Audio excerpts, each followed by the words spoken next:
Alrighty, everybody, welcome back to another episode of Sports Analyst Podcasts. I'm Jared. I'm not Jessa. I am Jared. That is Jessa. That was a test to see if people were listening.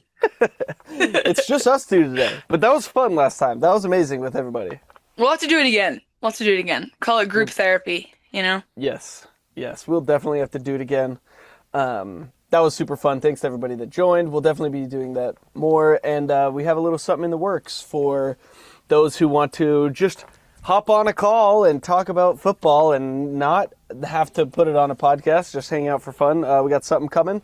It's actually a Discord channel. Let's go! Yes, I've created a Discord channel because, you can do FaceTime, on your phone, but maybe not everybody wants to hop on a phone or have it on their phone. Maybe they want their phone, or maybe you want to be doing other things. I created a Discord channel that I'll send out the link in Sports Analysts when this episode goes out. And we'll just hop on. It's an app. All you boomers out there, it's just an app. It's also a website, but just download the app and then you can just hop on it and it's just like a normal FaceTime call. You can have your camera on or off, whatever, but we'll just get on Saturdays, probably after the BYU game, and just talk. Maybe we'll do it at halftime. I don't know. But yeah, just a place where we can all kind of get together and just hang out and talk. Whether you have an Android or an iPhone or whatever, just hop on and it'll be a fun little hangout. Let's go!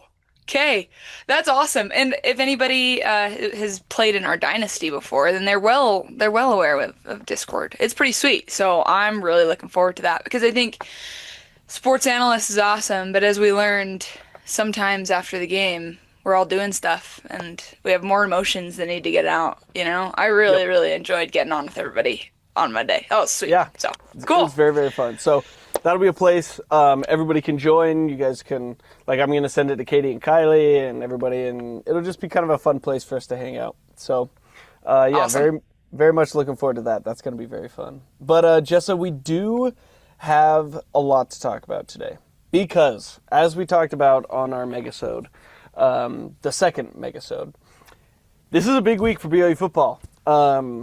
We beat Utah, yes. Season 1, as far as I'm concerned, I'm Season happy. over.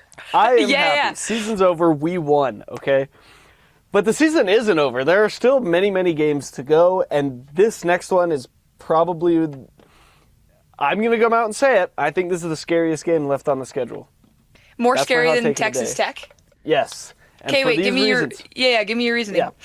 Texas Tech is a scarier football team, but this game is a scarier game for me as a BYU fan because we've seen how BYU does coming off of a loss or win. Anytime you play Utah, the next week is hard. We saw last year. We beat Utah. We came out. We lost away. It was Kansas, right? We lost to Kansas. At home at night. So bad. We scored 13 points. It was brutal. It was abysmal. Horrible game. Just scratch that from the record books. And not only are we coming off of this emotional high, again, just like last year, Iowa State is coming off of a bye week. They've had 2 weeks to prepare for us, to watch our film. We played a knockdown, drag-out kind of slugfest with Utah. Bear took a lot of hits. He ran the ball a lot. He was very good at it and did it very well, but him and LJ have got to be feeling their nicks and bruises. And Iowa State lost. Yes, they've lost 2 in a row, but it was because they were so injured in the secondary and on their defense, and now they've had extra week to get ready for us. So that is my reasoning for why this game, not maybe the team, but the game is so scary to me. Yeah, do you remember last year, Oklahoma State, I think, was coming off of a bye, and they had a game plan that was perfectly tailored to our weaknesses. And that's what you get when you get a bye week. You can watch the team play, right, and spend 2 weeks just spending double the amount of time to absolutely try and wreck your opponent. So that's what we can expect from Iowa State. And honestly, those reasons, it's a scary game for sure. Yeah, everything is stacked against us, like you said. 100%. So, worst case scenario, Jared, let's say, those are going to be factors, right? Mm-hmm. Let's say that those factors play a big role, the biggest possible role, and Iowa State has a game plan that just, like our coaches are in press conference after the game, like, they showed us a lot of looks we didn't see on film. Yeah. No, duh, they had 2 weeks, man. Like, duh. So, worst case scenario, like, let's do some exposure therapy. What might happen on Saturday? I think worst case scenario, because I think we are probably we're either a very even team or we are slightly better than Iowa State. But it's on the road, and it's going to be a day game, and we're coming off of all this emotion. So I think worst case scenario is kind of like the Arizona State game last year, where we come out, we get punched in the face. We're down 20-0 before we can blink our eyes. We make a valiant effort to come back, but we just don't. It was too much. It was too much, because then we leave the game and we're like, man, if we had only like come out of the game like feeling good. Because I think this team, the way that Kalani was speaking in the postgame against Utah, honestly was kind of annoying to me, because I was like, dude, we just beat Utah. Like, let's enjoy this. But he was so focused on like even in to the players right after the game, he was like, this is great, but remember what happened last year. Like, we lost 2 games after this, so we need to not do that. Stay humble, stay hungry. And I was like, can't we just like rub it in Utah's face for like a couple days and then move on? But he is. I mean, that's why he's a good coach, right? That's the kind of attitude you want your coach to have. Is, hey, great win. Let's not do the things that cost us last year.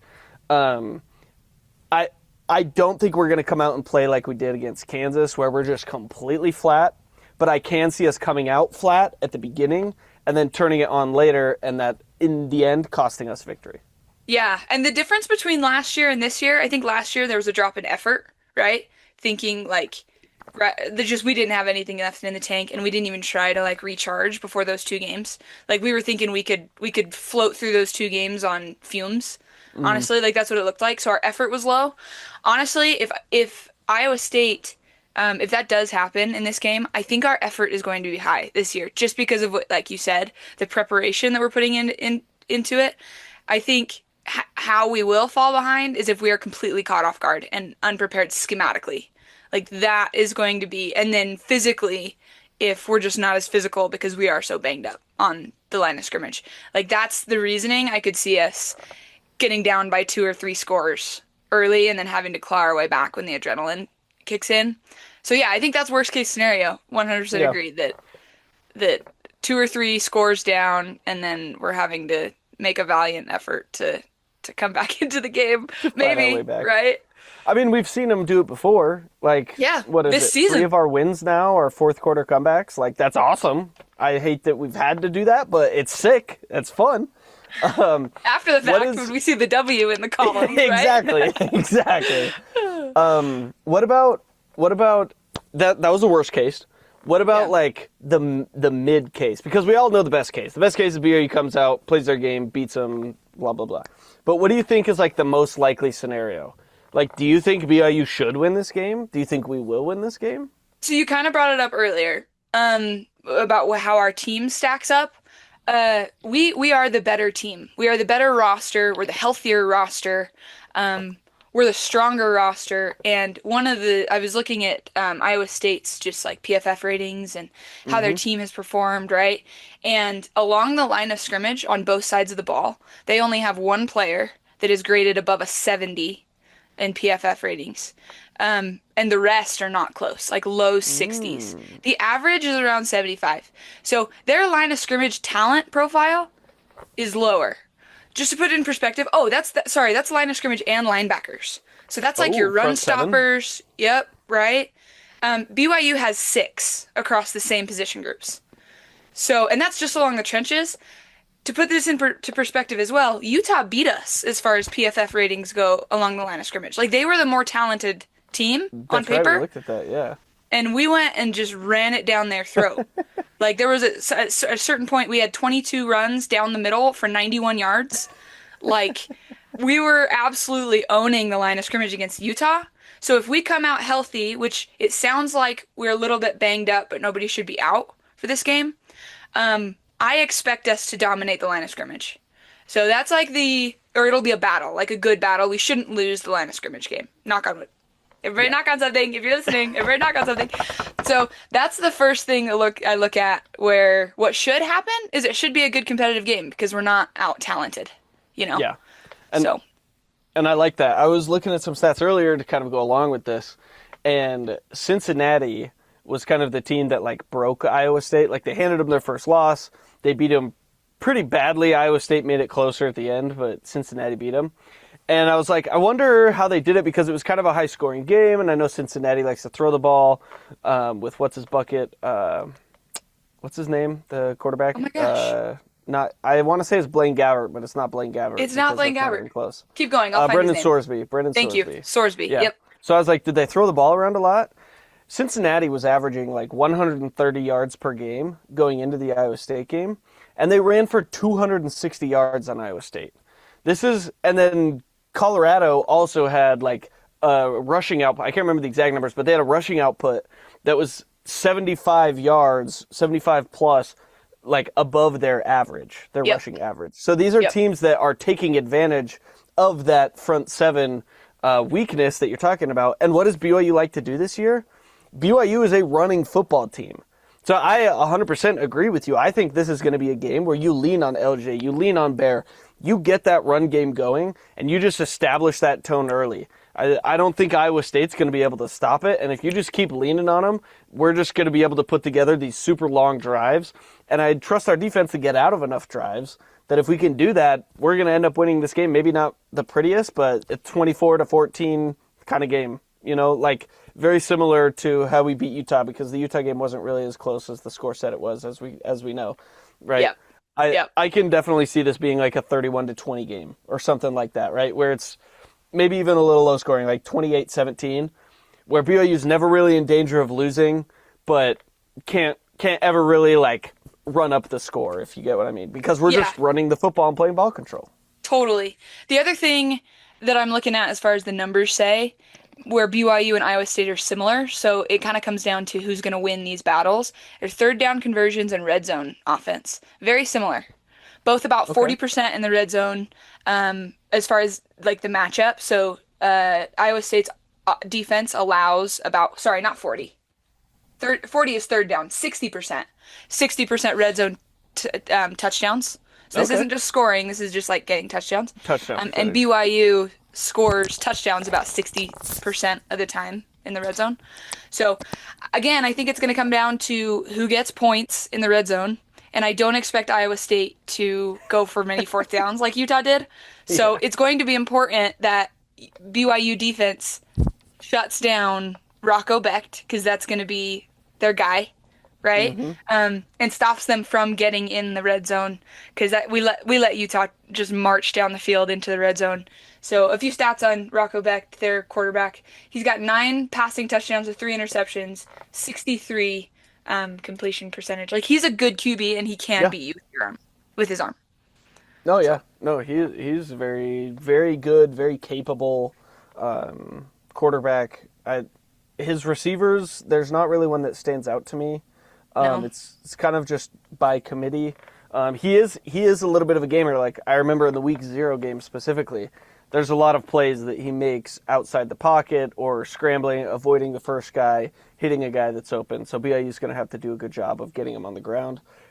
Did an amazing job of that with Dampier. Like, looking back at that game, that was what we were all worried about, and that was not an issue whatsoever. So I think if we can get after Dan Pepe, who is a running back, I think we can get after an actual quarterback. Yeah, how about that? We had 3 sacks, and Utah had allowed 3 all season.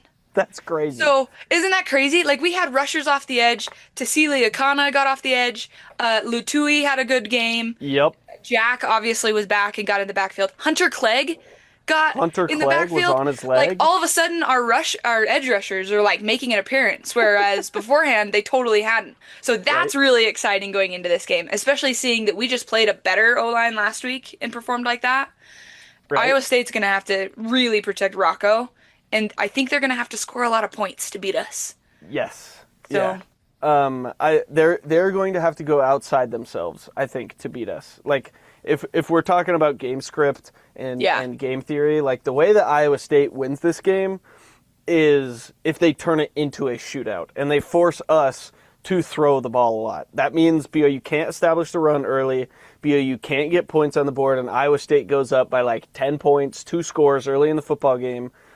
And so the onus becomes on our offense, or moves onto our offense, to have to score to keep up, and we have to throw the ball a lot, I want Bear to have like 15 rushing attempts in this game. I want LJ to have 20 rushing attempts in this game. This is the game that you want them. You want at the end of the day to see, hey, we're just leaning on our offensive line and rushing, because that means that our defense is doing a good job of keeping them in check, not letting them get all these explosive plays. Yeah, and I was just going to say time of possession, too. Yes. Like, we've been in these games, and we've won these games because we've won the time of possession, I think, every single game. So keep their offense off the field, slow, sustained drives with the rushing attack. I'd love to see an RB2 emerge. Like, get Rex going, right? Get Jovessa Dumuni going, whoever. Yeah. What were you going to say? No. I was just going to say the last guy I want to mention on Iowa State is their running back, Abu Sama. He is very good. He is very good. He is very good. He had like 170 yards against Colorado or something. I did not know that. That's crazy. Let me look it back up. He had 177 rush yards in a loss to Colorado. He was averaging 7.4 yards per carry, had a long of 38, 24 carries.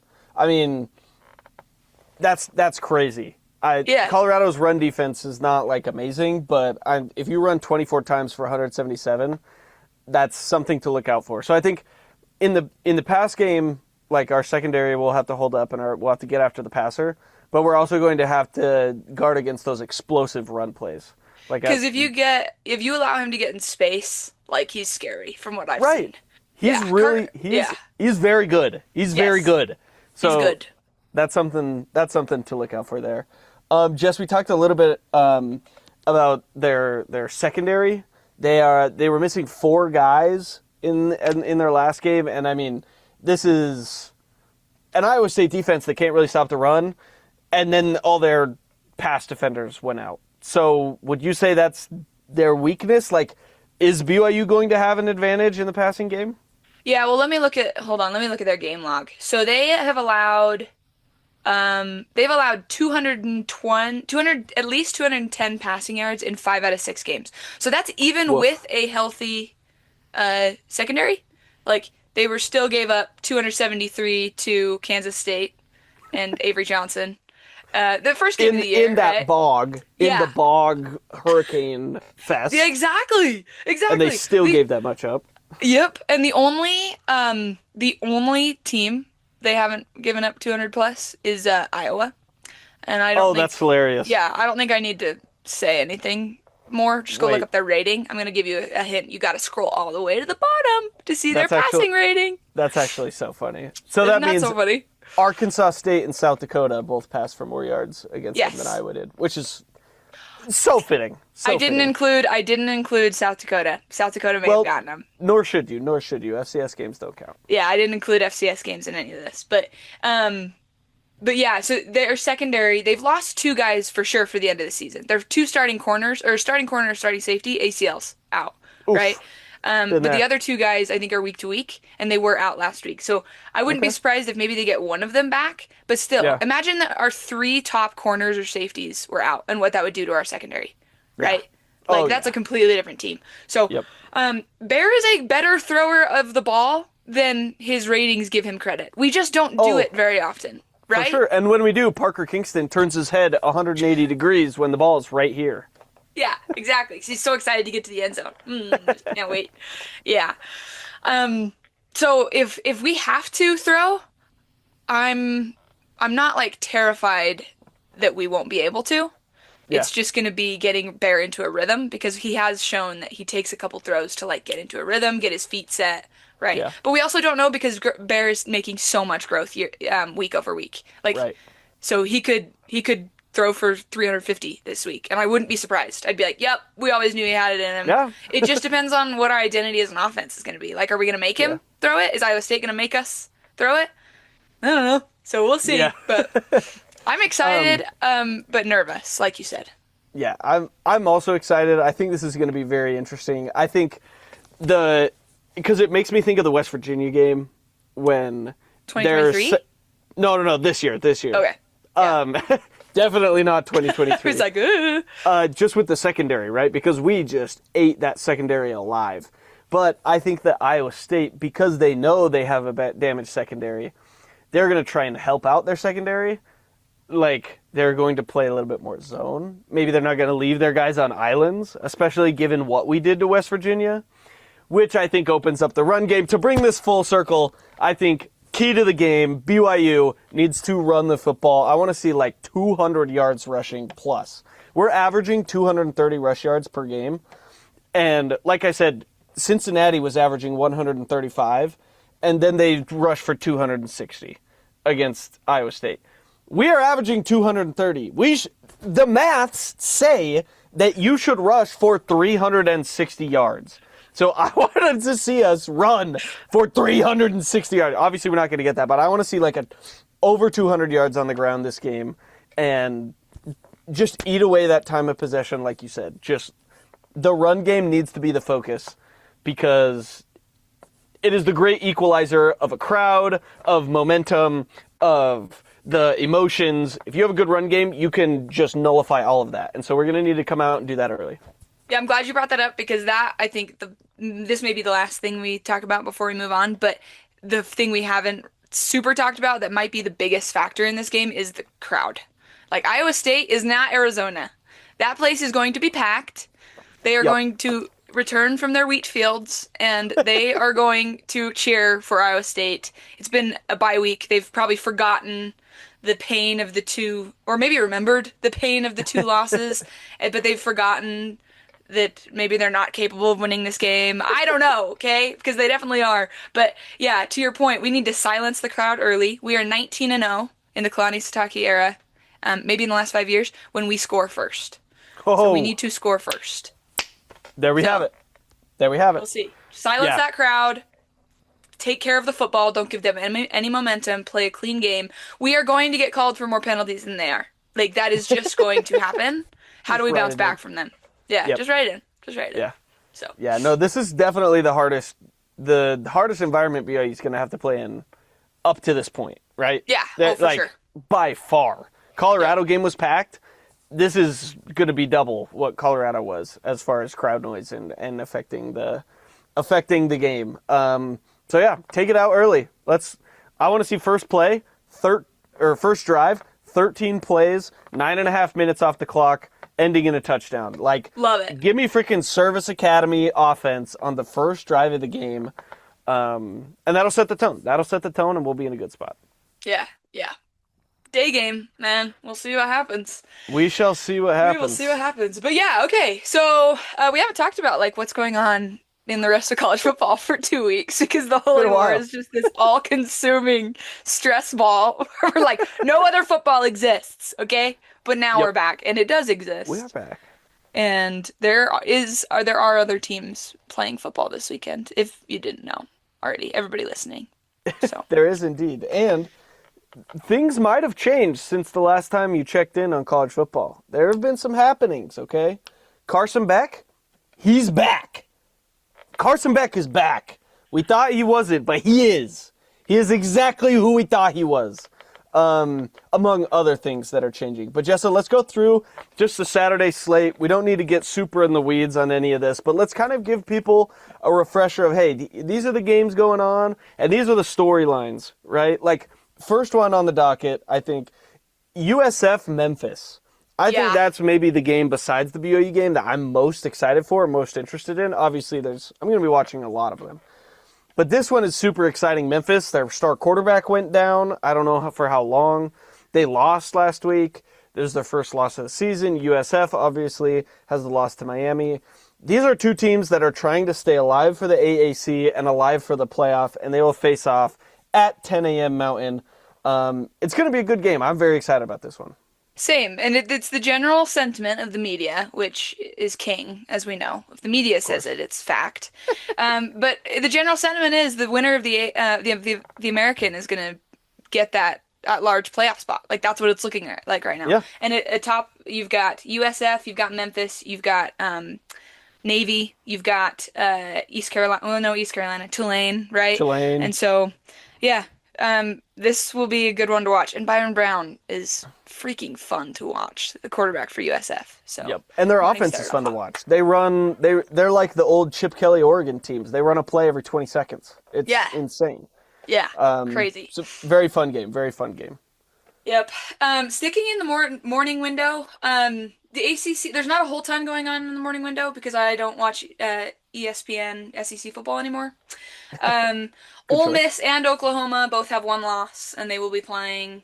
John Mateer might be back. I don't know. Don't really care, to be completely honest with you. Lane Kiffin is always good for a laugh, and that's one that they'll play. They're tied for like the middle of the SEC, middle top, like number 4, both of them. Okay. So this is a differentiator game, and I will be turning it on in the fourth quarter. Yes. This is a game that you watch because the ending could be fun and exciting. Yep. Not necessarily because we actually care about either of these teams or programs. No, I don't care. If I bet on this game, because I'll be in North Carolina, I might watch it, right, from the beginning. But I don't have a dog in the fight otherwise. Yeah, 100%. 100%. And the worst part is, the loser is probably still alive because it's the SEC, and the 9-3 team is going to make the playoffs. So, yep. We also have some ACC action. Wake Forest is 4-2. This is never ever would have guessed this when they beat Kennesaw State 10-9 on like week 1. Also, Kennesaw State 4-2, very good team. Hey, they were my 10-win prediction, and it's still alive. They are very much still alive. Very much still alive. These guys are doing nasty things on Tuesday nights. If you weren't watching last night. Anyway, SMU beat Clemson at Clemson. Is SMU still alive for the ACC? I mean, they're 3-0 in conference play. Their 2 losses are out of conference. So, I mean, they make it to the ACC championship game again. They lost that game and still got in the playoffs. Could we see that again? I don't know. We'll have to see. They only had 1 loss at the time. So if they lost, I don't know if 3 losses actually. They're going to have to win the ACC. So that's how it's alive, I think, for SMU. But the ACC is wide freaking open. Miami really just is. lost. Florida State is crap. Virginia and Louisville, those are 2 sneaker teams, but the media hates saying team names that are not Florida State or Miami. Like, they don't sound good in their mouth. So they're not giving any advertisement to Virginia and Louisville. And SMU too. Like, undefeated in conference play. You and never they go would to have Wake guessed. Forest. Yeah, you never would have guessed that SMU was 3rd in the ACC. I mean, we should play this game. We should play this game right now. Let's go through and let's try and guess who's leading the ACC. I just want you to fire them off, okay? I'm guessing Miami is. No, wrong. Miami is 9th in the ACC right now. Let me run this through, okay? Everybody at home, we don't have time to play the full game, but let me read you through the ACC standings right now, okay? Number 1, Georgia Tech, okay? Maybe you would have guessed that they're pretty good. Yep. 2, Virginia, also pretty good. 3, SMU. 4, Pitt. 5, Duke. 6, Louisville. 7, Cal. 8, Stanford. And 9... 2-2. 2-2 in conference play. 9, Miami. 10, Clemson.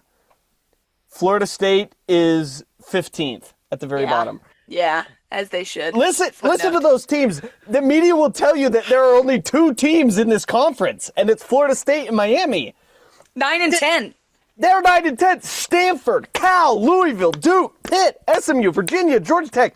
These are the teams leading the conference, people. The ACC might be fun. It is. I mean, Georgia Tech, come on. Oh my gosh. I think they play a nobody this week, or they have a bye or something. That's why they're not on the list. But that's the morning. We got some ACC, SEC, and then Group of 5. But that ACC and G5 game should be fun. Yes, let's go into the afternoon window. What catches your eye in the afternoon window? My eye always goes to the Big 12. We got Baylor, Cincinnati. Cincinnati is kind of like the surprise team. People are saying that they're like this year's Arizona State. I don't know if I'd go that far yet, but they have looked very good since their loss to Nebraska, where Brennan Sorsby shouldn't have thrown that ball into the end zone. Yeah.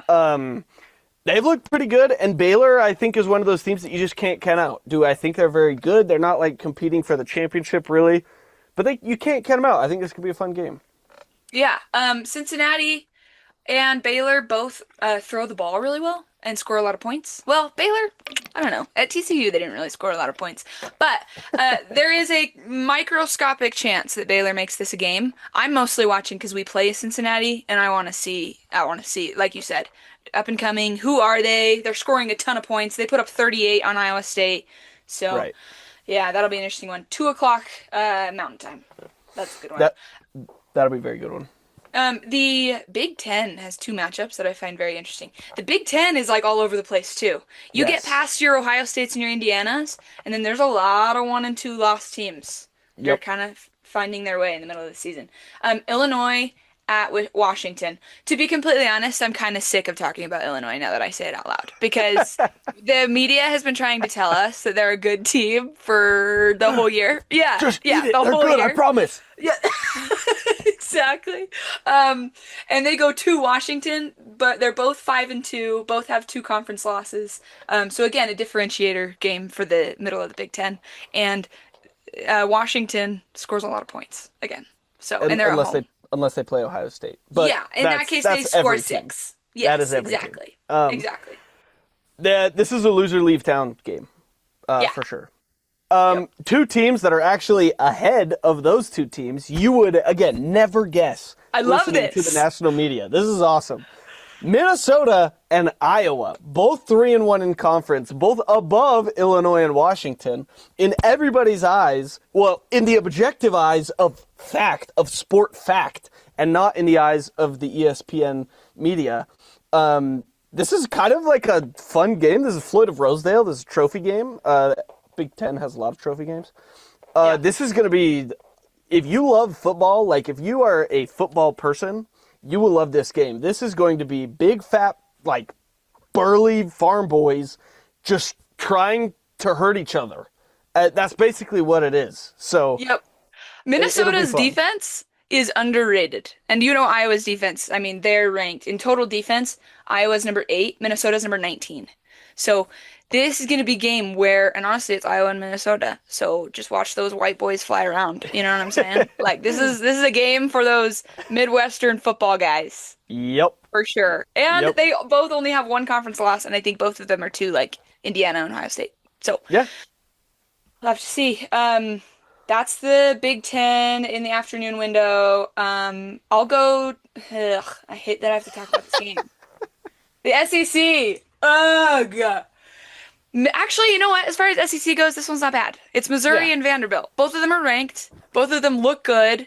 And just because they say, like we just talked about Virginia, like if Virginia was in the SEC, they would be absolutely like, oh, SEC, even though it's Missouri who hasn't been good in forever, and Vanderbilt who hasn't been good in forever, right? Like, Yeah. anyways, Missouri and Vanderbilt both have a loss, and this will be at Vanderbilt. And I would just love to see Vanderbilt win the SEC. That'd be freaking Same. sweet. Same. That's all I want. That's all I want. Maybe it was the Cotton Bowl like 2 years ago when Ohio State had 35 players opt out of the bowl game and Missouri beat us and thought they were so cool because they beat our like scout team players and the kids off of the front row of the game that they pulled into the stadium. Yeah, I would love to see Vanderbilt win that game. That would be amazing. We also have a G5 game this window, Fresno State and San Diego State. The Mountain West kind of gets forgotten about because Boise State isn't as good as they used to be. True. There's still some fun football. San Diego State kind of low-key has like a fun offense. This is not your San Diego State game of years past where they score 6 points every single game. Right. They're maybe turning a corner. I don't know. But this is a game to kind of stay alive for the Mountain West Conference Championship. Yep. San Diego State is leading the conference right now. So again, could they challenge the American for that spot in the playoffs? I don't know. Something to watch. Familiarize yourselves with these teams. Okay, moving into the evening window. This might be my game of the week, the one that I'm watching in the Big 12, which is Houston goes to Arizona State, who gets Sam Leavitt back. Sam Leavitt played last week against Texas Tech, right? So you talk about Houston is 6-1, Arizona State is 5-2. They have the same conference record, and both of them are like careening like these are two really, really exciting teams. Houston up and coming, Arizona State getting their swagger back, after Yeah. beating Texas Tech. I don't know who I want to win this game. I haven't given that much thought to it, other than it's going to be an exciting game, to be completely honest with you. This is going to be a game that's very fun. You don't need to bet on this game for this to be an exciting game. Yes, This is going to be awesome. Maybe a loser leaves town game?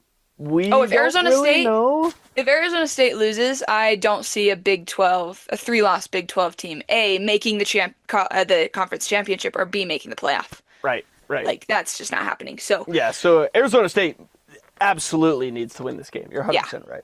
Yep. That should be a very fun one. And then we have the battle for 8th place in the ACC. The battle for 8th. This is always what they talk about, right? Yep. Stanford and Miami. Right? You thought I was going somewhere else. No, this is Stanford, Miami. Stanford beat Florida State. Who's to say they couldn't do it? Personally, I don't think they can, but no. This is one that you refresh on your phone, and if it's close, you tune the frick in, because watching Carson Beck throw a game-losing interception is one of the funniest things a human being can do. Yes, so yes. Stay woke, people. Carson Beck has shown, like we said, he's back. He can still lose games, guys. You thought that he was done losing games? No, he could still lose them. He can still lose them. Yeah, and I think Utah plays at night, but I'm going to be on the East Coast, so I don't really care.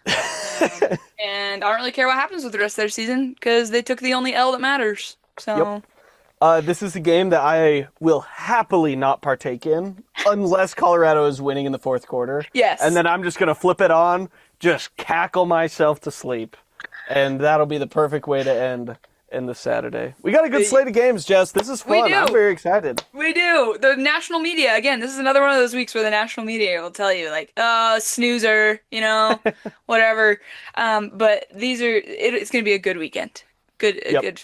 Honestly, a good Thursday, Friday, Saturday. I don't know that we even talked about the Friday night games. Like, go look on your CBS Sports app. There's going to be football all weekend.